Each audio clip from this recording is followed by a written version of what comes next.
चुका है। मैंने आपको क्वांट और इंग्लिश का सिलेबस टॉपिक के साथ भी आपको प्रोवाइड कर दिया है। अगर आपने वो वीडियो अभी तक नहीं देखा है तो अभी देख लीजिए। और ये हमारा प्री का लास्ट सब्जेक्ट यानी कि रीजनिंग है।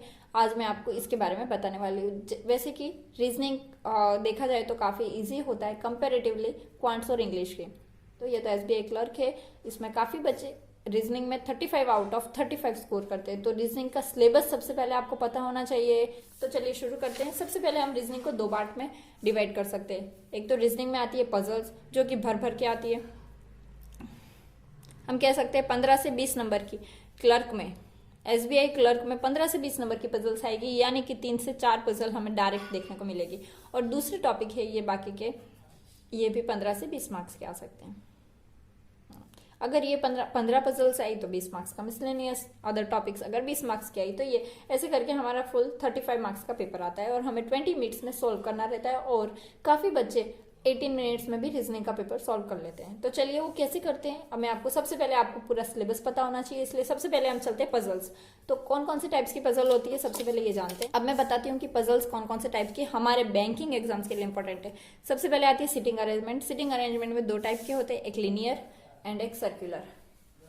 उसके बाद एक आती है बॉक्स बैग्स पजल, यानी कि हमें बताया रहता है कि हम इतने बॉक्स लाइन में हैं और फिर हमें उसके रीअरेंज करना रहता है। फ्लोर पजल आती है।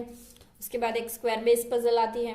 फ्लोर विथ फ्लैट पजल, जो कि अभी काफ़ी समय से आ रही है, यानी कि हमें कुछ फ्लोर्स दे देंगे और साथ में फ्लैट्स दे देंगे और फिर उसके हिसाब से हमें रीअरेंज करना रहता है। तो ये भी अभी इम्पॉर्टेंट पजल हम कह सकते हैं। उसके बाद एक ट्रिएंगुलर पजल, यानी कि जो कि ट्रिएंगल रहता है, कोई कहेगा इस तरह से भी आ सकती है और इस तरह से भी आ सकती है। उसके अलावा है अनसर्टेन पर्सन पजल, यानी इसमें हमें पहले से बताया नहीं, ये लीनियर सिटिंग अरेंजमेंट का एक टाइप है अनसर्टेन पजल। इसमें हमें बताया नहीं जाता है कि कितने लोग बैठने वाले हैं, पर हमें लाइन में बिठाना रहता है। मोस्ट प्रोबेबली ऐसी पजल्स आती है। दूसरी है मंथ या फिर डे के हिसाब से पजल्स आती है, ये भी इंपॉर्टेंट है, ये भी काफ़ी समय से हमारे आ रही है।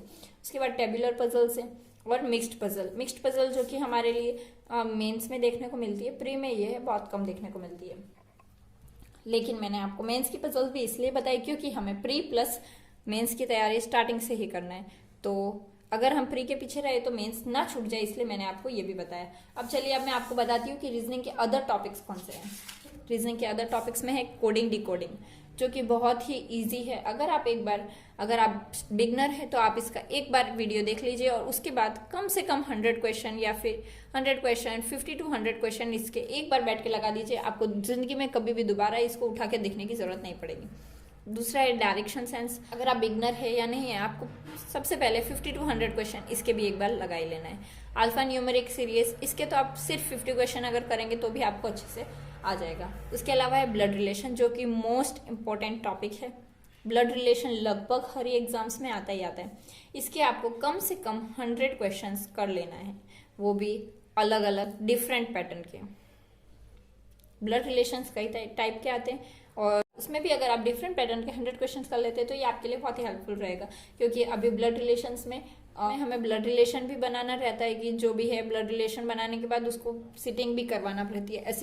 ऐसे टॉपिक्स अभी आ रहे हैं। दूसरा है इनइक्वालिटी। अगर आपने सिर्फ इसके 50 क्वेश्चन अच्छे से फुल फोकस के साथ कर लिए तो आपको ये कम से कम 3 से 4 मार्क्स दिला सकता है अगर एग्जाम में आता है। ठीक वैसा ही सिलॉक्स से, इसके भी आप 50 से 100 क्वेश्चन कर लीजिए। लेकिन सिलॉक्स के लिए आपको पहले कंसेप्ट सीखना बहुत ज़्यादा ज़रूरी है। इसके कंसेप्ट के लिए अगर आपको आता है तो ठीक है, अगर आपको कंसेप्ट न्यू है, आप बिगनर है, तो एक बार कंसेप्ट के कहीं से भी आप वीडियो देख लीजिए, या फिर आपके पास कोई बुक है, या फिर अगर आप कहीं पेड ट्यूशन क्लास में पढ़ते हैं तो आप वहाँ से कर सकते हैं।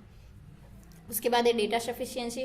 अगर आपको दूसरे सारे टॉपिक आते हैं तो डेटा सफिशिएंसी आपको पढ़ने की बिल्कुल ज़रूरत नहीं है। अगर आपने सारे टॉपिक कर लिए हैं तो इसके सिर्फ आप 25 to 30 क्वेश्चन मिनिमम करिएगा और मैक्सिमम अगर आप 50 क्वेश्चन कर लेते हैं तो डेटा सफिशिएंसी एकदम इजी टॉपिक है।